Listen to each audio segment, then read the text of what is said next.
tal amigos? Muy buenas noches. Es un placer acompañarlos en este espacio informativo. Noticias 7. Les contaremos un sismo de 7.1 grados se registró esta tarde en México. Hasta el momento se reportan más de 115 muertos. Enseguida con esta información. Bienvenidos.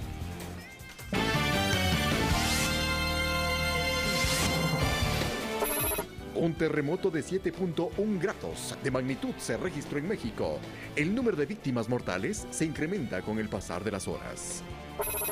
Las primeras propuestas para una consulta popular son anunciadas por sectores políticos y sociales.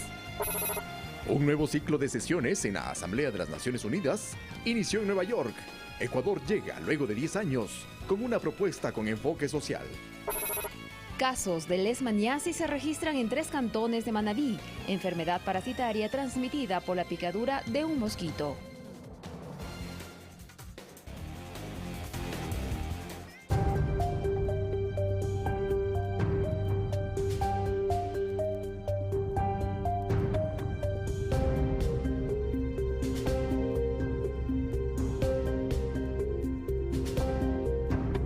Un terremoto de 100.1 grados en escala de Richter sacudió a México. Hasta el momento se reportan 116 muertos. Este movimiento telúrico ocurre a 12 días del sismo de 8.2 que azotó el sur del país y 32 años después del devastador terremoto que dejó miles de víctimas mortales.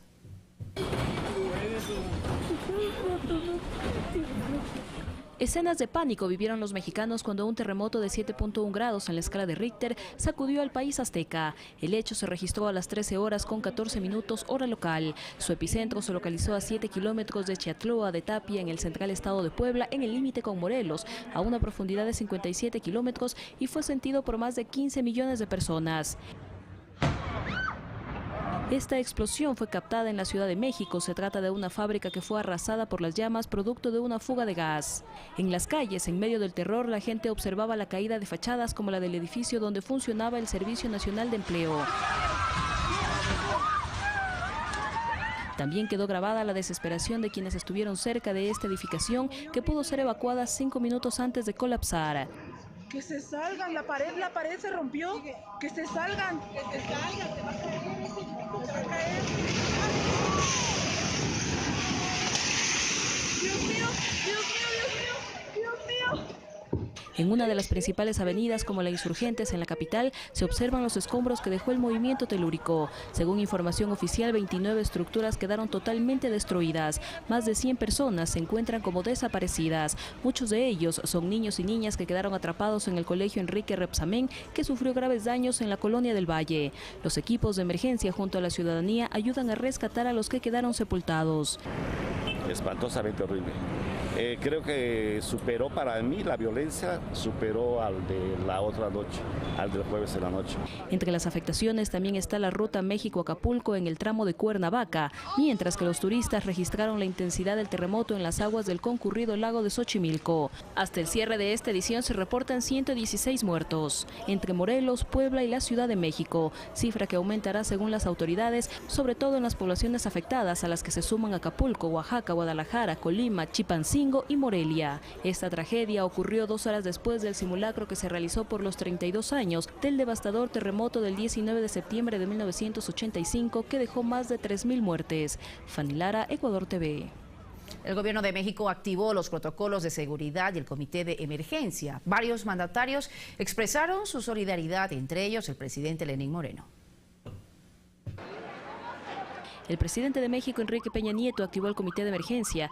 El terremoto lo sorprendió mientras se encontraba rumbo a Oaxaca para constatar los avances tras el sismo de 8.2 de magnitud del pasado 7 de septiembre y que este lunes tuvo una nueva réplica.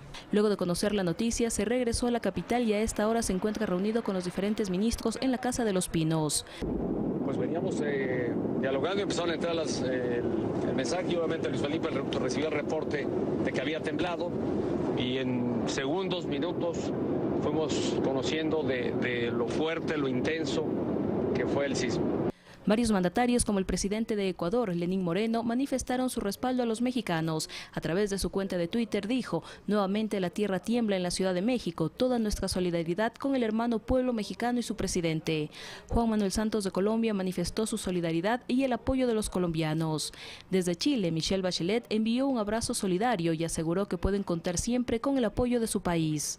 El presidente Evo Morales de Bolivia indicó sentirse consternado por el terremoto y pidió a los mexicanos fuerza y hermandad, mientras que Nicolás Maduro también expresó su solidaridad en esta hora de tanto dolor y dijo que Venezuela está lista para la solidaridad cristiana y amorosa. En México, sus autoridades anunciaron la suspensión de clases y la activación de los protocolos de seguridad en instituciones públicas y embajadas para conocer si entre los afectados hay personas de otros países. Fanny Lara, Ecuador TV. Y a propósito de esta noticia, la Cancillería ecuatoriana informa que no hay ningún ecuatoriano detenido en estaciones migratorias en la Ciudad de México. Tampoco hay compatriotas detenidos en prisiones en el área de afectación del terremoto.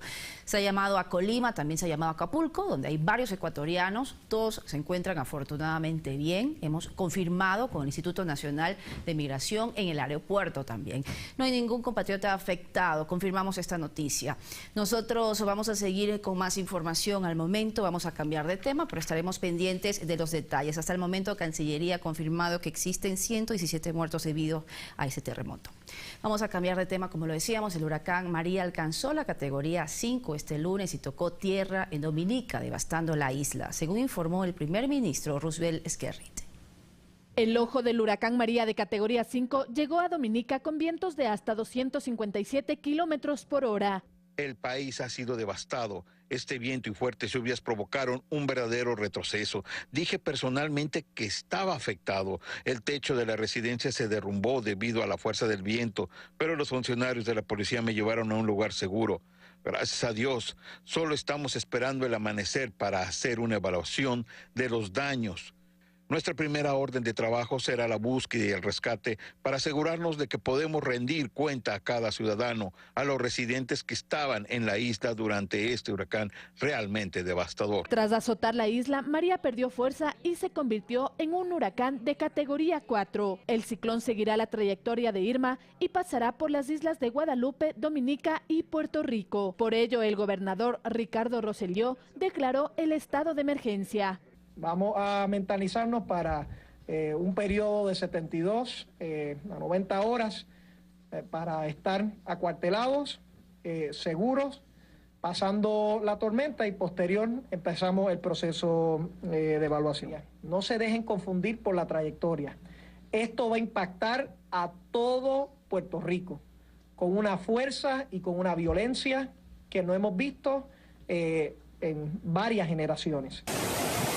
Mientras que en Guadalupe se ordenó el cierre en escuelas, comercios y oficinas gubernamentales. Este es el quinto huracán de la temporada que recorre el Caribe, tras los destructivos Harvey e Irma que provocaron más de 50 muertes en las islas caribeñas y Estados Unidos. Fernanda de la Bastida, Ecuador TV. Hoy inició en Naciones Unidas el debate de líderes mundiales en el periodo 72 de la Asamblea General. Los ensayos nucleares de Corea del Norte, el terrorismo, la violencia, la pobreza y la situación en Venezuela marcaron el primer día de debate. Nuestra compañera Karina Cartagena nos ha preparado un informe.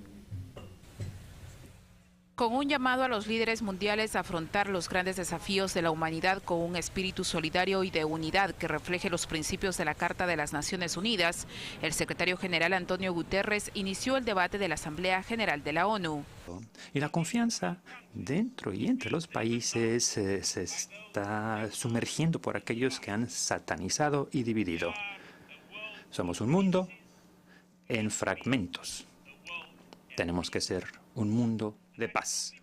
Estados Unidos fue uno de los primeros oradores. En su primera intervención, Donald Trump defendió su ideología de Estados Unidos primero y no titubeó en amenazar a Corea del Norte. Se trata de una misión suicida, la de este hombre, la de este régimen norcoreano. Estados Unidos está dispuesto, está listo y es capaz. Esperamos que esto no sea necesario. Asimismo, dejó la puerta abierta para posibles nuevas sanciones contra Venezuela. Y todos los demás tenemos el objetivo de ayudarles a recuperar su libertad, recuperar su país y restablecer su democracia. El canciller venezolano respondió a las palabras del mandatario estadounidense. Señaló que las acciones de Estados Unidos son una violación a los asuntos internos del país y que van en contra del derecho internacional. Es una violación absoluta al derecho internacional. Primero fue la amenaza militar y luego son las sanciones económicas, financieras. Lo que pretenden es que el pueblo de Venezuela sufra. Lo que pretenden es crear una crisis humanitaria en Venezuela. En su último discurso como mandatario ante la Asamblea General de la ONU, el presidente de Colombia lanzó un mensaje de paz y destacó los resultados del acuerdo alcanzado por su gobierno con las ex Fuerzas Armadas Revolucionarias de Colombia, conocidas como FARC. Si en Colombia pudimos terminar un conflicto armado que nos dejó cientos de miles de muertes y millones de víctimas y desplazados, hay esperanza para los conflictos que aún subsisten en el planeta. En tanto, un nuevo camino hacia la paz en Colombia está en Quito, con los diálogos auspiciados por el gobierno ecuatoriano, esta vez con el Ejército de Liberación Nacional. Karina Cartagena, Ecuador TV, Nueva York. Por primera vez en 10 años, un presidente ecuatoriano acude a las Naciones Unidas para presentar su propuesta. La delegación mantuvo reuniones bilaterales con otros mandatarios, mientras la presidenta del Comité Interinstitucional del Plan Toda una Vida compartió un almuerzo con las esposas de los mandatarios y también los jefes de gobierno. El presidente de Ecuador, Lenín Moreno, mantuvo reuniones bilaterales con mandatarios de América Latina y Europa. El fortalecimiento de las relaciones bilaterales, los avances en los procesos de integración regional y el intercambio de experiencias en diferentes materias de ejecución gubernamental fueron los temas abordados en estos encuentros.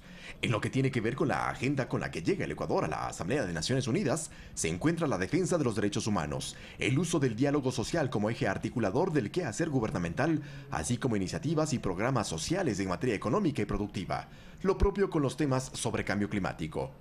Rocío González de Moreno, como presidenta del Comité Interinstitucional del Plan Toda una Vida y parte de la delegación ecuatoriana, participó de un almuerzo en el que se valora la industria textil como factor de desarrollo de mujeres y niños a escala mundial. Creo que nuestra principal responsabilidad es usar estos artículos que hacen nuestras diseñadoras, nuestros artesanos. En este espacio, Rocío de Moreno pudo compartir información sobre el Plan Toda una Vida entre las esposas de algunos jefes de Estado. Estamos muy interesados en que este plan, así como se hizo anteriormente, la misión Manuel Espejo, que se apoyó a muchos países en base a nuestras experiencias, ahora queremos compartir este Plan Toda una Vida. Los felicito, creo que tenemos que implementar muchos más programas como esos. Nuestra gente nos necesita. En la delegación ecuatoriana se encuentran, además del primer mandatario y su esposa, la ministra de Relaciones Exteriores, María Fernanda Espinosa, y el ministro de Comercio Exterior, Pablo Campana. La intervención de Ecuador en este periodo de sesiones de la ONU está prevista para este miércoles. Eduardo Córdoba, Ecuador TV. Revisemos información nacional. La cámara encontrada en la oficina presidencial no transmitía señal de video. Así lo dio a conocer el fiscal Fabián Salazar tras el inicio de una audiencia privada de exhibición del contenido de dicho dispositivo. La verdad. Tras la denuncia del primer mandatario Lenín Moreno del hallazgo de una cámara en su despacho de la cual no se le notificó, este martes se desarrolló una audiencia privada de la extracción de archivos del servidor de dicho aparato, como parte de la indagación previa abierta por Fiscalía. La diligencia se desarrolló en el Laboratorio de Criminalística y Ciencias Forenses, lugar al que llegó el fiscal Fabián Salazar y los abogados de la presidencia. Salazar detalló que cuando acudieron al Palacio de Carondelet la anterior semana, la cámara no estaba operativa. Estaba conectada a la luz, estaba conectada a la energía, pero esa cámara nunca estuvo conectada a un sistema de grabación. No obstante, nosotros Fiscalía ha traído como elementos para revisar y analizarlos. La diligencia fue suspendida tras 2 horas y media y se reinstalará este miércoles a partir de las 8:30. En vista de que se necesitan elementos tecnológicos que nos ayuden a establecer de mejor manera resultados, la investigación continúa y pues Tendremos los resultados el día lunes. El fiscal general Carlos Vaca Mancheno ratificó que se efectuarán varias diligencias y constataciones técnicas en este caso para establecer responsabilidades. Están siendo investigados los hechos para establecer si en esos hechos qué personas podrían potencialmente tener responsabilidades. Hasta el momento en esta indagación al menos 4 miembros del Servicio de Protección Presidencial han realizado declaraciones en Fiscalía. Olga Velasco, Ecuador TV. En la Asamblea Nacional, la propuesta del movimiento Creo de convocar al secretario de Inteligencia, Romy Vallejo, para explicar el hallazgo de la Cámara no prosperó. Apenas 57 votos a favor tuvo la propuesta del asambleísta Fabricio Villamar de Creo, quien buscaba contar en el pleno de la Asamblea con la presencia del secretario de Inteligencia, Romy Vallejo, para que dé información sobre la existencia de una cámara de seguridad en el despacho del presidente Lenín Moreno en Carondelet. Todos los temas que tienen que venir a discutirse en este espacio se los tiene que discutir con valentía, con seriedad y con frontalidad. Desde la bancada de País, el planteamiento del legislador Villamar tuvo su réplica en la voz de Esteban Melo. Y es increíble cómo pretenden pronunciarse sobre algo que está bajo investigación. Pero para Villamar hay razones más que suficientes para solicitar la presencia del titular de la Secretaría de Inteligencia, quien en declaraciones a la prensa dijo que la SENAIN no tenía vinculación alguna con la instalación de dicho equipo de video. Si el señor secretario de Seguridad Interior no tiene conocimiento, entonces es un perfecto incapaz. Y por otra parte, si es que tiene conocimiento y no denuncia, entonces ¿qué están encubriendo? Para Soledad Buendía, actual asambleísta y quien fuera secretaria de la política durante el gobierno de Correa, es habitual que existan este tipo de sistemas de videovigilancia en las dependencias públicas. Esto es algo común, hay que diferenciar la seguridad del espionaje y eso claramente el espionaje está tipificado en el Código Integral Penal. No obstante, hay quienes ponen reparos sobre la indelicadeza del anterior Servicio de Protección Presidencial al omitir informar sobre este particular al actual equipo de seguridad del gobernante. Es increíble que el presidente de la República se entere porque la pared está caliente que hay una cámara que está funcionando. Alexis Moncayo, Ecuador TV. En su informe semanal, el presidente Lenín Moreno calificó como una vergüenza nacional el que no se le haya informado sobre dicha cámara y que pudo grabar y potencialmente espiar. Dijo que el tema se encuentra en manos de la Fiscalía, ya se va a contratar la investigación de un equipo de seguridad internacional. Al mismo tiempo planteó varias preguntas al exmandatario Rafael Correa. Contésteme, señor expresidente Rafael Correa, ¿a esta cámara o a la que usted puso? Primero, ¿usted ordenó colocar esa cámara? Segundo, ¿para qué la utilizaba? Espero que no haya sido para filmarnos en el buró político o a los ministros con los cuales conversaba. ¿Y con qué fines? Tercero, ¿por qué no se me comunicó de su existencia? Y más grave, ¿por qué estaba todavía funcionando? Cuarto, usted habló de que había gente al interior del gobierno que le pasaba o le pasa documentación. ¿Eso no es espionaje? ¿Eso no es deslealtad? Todo esto es una vergüenza para el país. Mientras tanto, a través de su cuenta oficial de Twitter, el expresidente Rafael Correa ofreció una respuesta. Se le olvidó decir también que es una cámara sin audio, porque se trata de una cámara de seguridad colocada en 2009 en la remodelación del despacho y desconectada desde enero de 2010 por orden mía, como ya conoce la Fiscalía. Muy bien, y también en otro tema, el Bloque Alianza País trabaja en una propuesta que se pondrá a consideración del Ejecutivo. Una vez que el presidente de la República dio a conocer que se acogerán las iniciativas ciudadanas hasta el 26 de septiembre para ir a una consulta popular, en Alianza País no quieren quedar por fuera de esta coyuntura y ya trabajan en la elaboración de una propuesta. Son temas que van dedicados a dar respuesta a las grandes problemáticas ciudadanas, el tema productivo, el tema de empleo, el tema de participación incluso política. Dicen defender el mecanismo democrático de la consulta, pero estableciendo ciertas salvedades. Esa consulta popular debe contener temas que sean progresivos en derechos, que protejan y fortalezcan la institucionalidad, especialmente la que genera mayor participación ciudadana. La jornada de este martes, el bloque sesionará a partir de las 17 horas a puerta cerrada y en la noche, de forma colectiva, darían un pronunciamiento. Respecto al concepto, siempre vamos a estar a favor. Nosotros no podemos estar en contra de un mecanismo que tiene la democracia que sirve para profundizar la opinión del pueblo. Desde bloques de minoría se suman a la iniciativa del Ejecutivo planteando temas que a su criterio deberían incluir en la consulta. La eliminación de las enmiendas constitucionales que se hiciera a espaldas del pueblo. El 2 de octubre ha sido fijada como la fecha en que el mandatario dará a conocer al país el contenido de las preguntas. Alexis Moncayo, Ecuador TV. La fecha en que se llevará a efecto la consulta popular dependerá de la Corte Constitucional y el tiempo que se tome para emitir un dictamen favorable.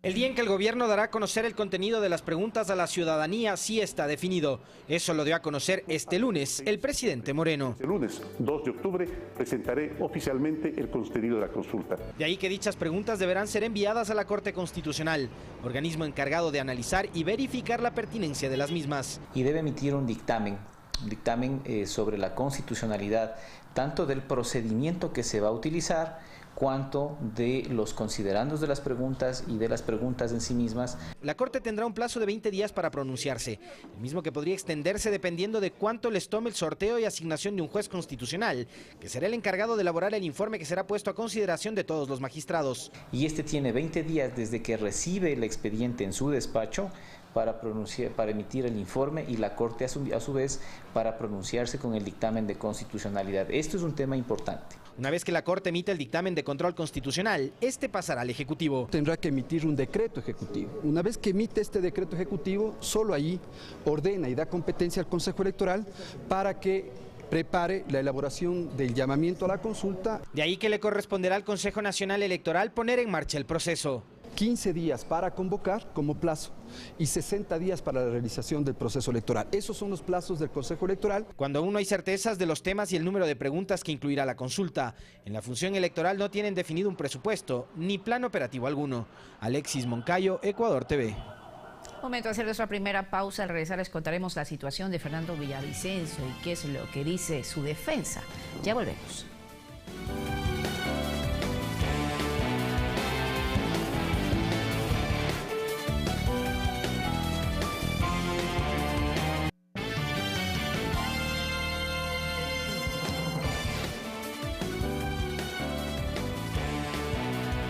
Estamos de regreso con más información. Les contamos que la defensa de Fernando Villavicencio insiste en la vigencia de las medidas cautelares de la Comisión Interamericana de Derechos Humanos.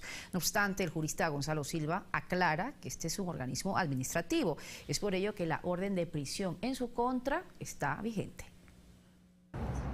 Desde la Fiscalía General se quiere dejar claro cuál es la situación del ciudadano Fernando Villavicencio. Sobre él pesa una orden de detención y por eso se ha dispuesto su captura, la cual deberá ser ejecutada por la Policía Nacional. La policía tiene que cumplir contra cualquier ciudadano, no solo contra el ciudadano Fernando Villavicencio.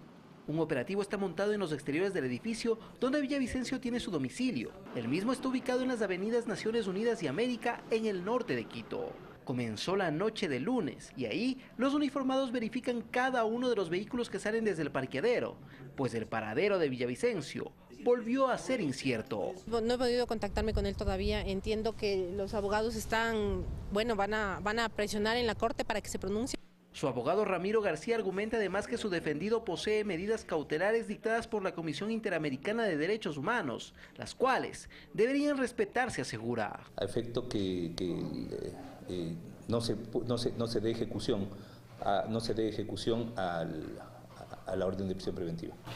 ¿Y entonces cómo queda este operativo que se está realizando justamente en los exteriores? Bueno, esta es una violación más de derechos humanos. Sin embargo, para el jurista Gonzalo Silva, esta disposición de la CIDH no es vinculante para el Estado ecuatoriano y su sistema de justicia. Porque es la decisión de una comisión que es del campo administrativo. Aquí hay una soberanía, hay jueces. Villavicencio había salido del Ecuador vía terrestre con destino a Perú el pasado mes de abril. Luego de 5 meses apareció en una rueda de prensa donde denunció presuntos actos de corrupción en los procesos de venta petrolera realizados por el gobierno anterior. Alex Llanos, Ecuador TV.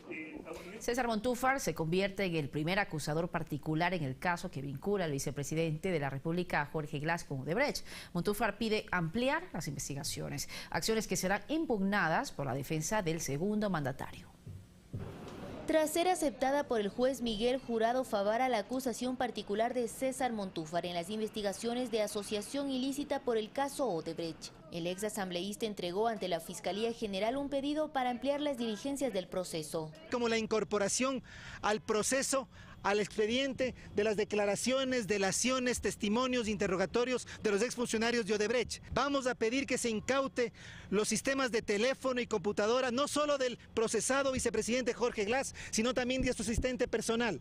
De su lado, el abogado defensor del segundo mandatario, Eduardo Franco Lohora, anunció que impugnará dicha decisión, puesto que Montúfar no es víctima del delito de asociación ilícita por el cual se están procesando a 18 personas. El doctor Montúfar se está adelantando. En primer lugar, porque esta providencia del 18 de septiembre, del día de ayer, no está ejecutoriada. Nosotros tenemos 3 días y mañana es el segundo día, vamos a impugnarla y vamos a pedir la revocatoria inmediata porque atenta contra el debido proceso penal. Montúfar adelantó que no descartará solicitar una reformulación de cargos en contra del vicepresidente.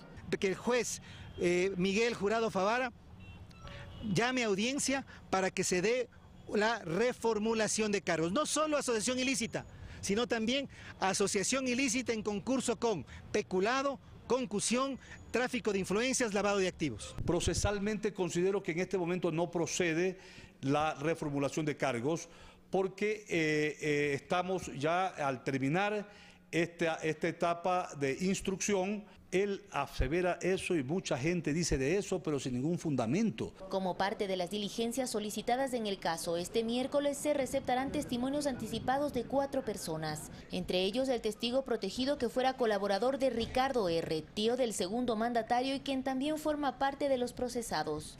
Olga Velasco, Ecuador TV. El general inspector Ramiro Mantilla asumió como nuevo comandante general de la Policía Nacional. El acto castrense se desarrolló en la Escuela Superior de la Policía. El general Ramiro Mantilla es a partir de hoy, de manera oficial, el nuevo mandamás de la Policía Nacional. Este martes, en el marco de una solemne ceremonia, el ministro del Interior, César Navas, lo posesionó en su cargo. Mantilla es el comandante número 69 desde la creación de la Policía Nacional. Su trabajo tendrá una orientación más social, enfocada en el bienestar del policía, sin descuidar la misión constitucional de velar por la seguridad de todos los ciudadanos. Hizo énfasis en un detalle. Pero no toleraremos y sancionaremos la práctica de actos de corrupción que nos avergüencen. Son 47.000 policías a escala nacional, que bajo este nuevo mando también se hacen eco de no dar tregua a actos ilícitos. Principalmente con la Fiscalía reafirmamos nuestro compromiso como órgano auxiliar de la Administración de Justicia preprocesal y procesal penal a seguir trabajando para que ningún delito, ningún acto de corrupción quede en la impunidad.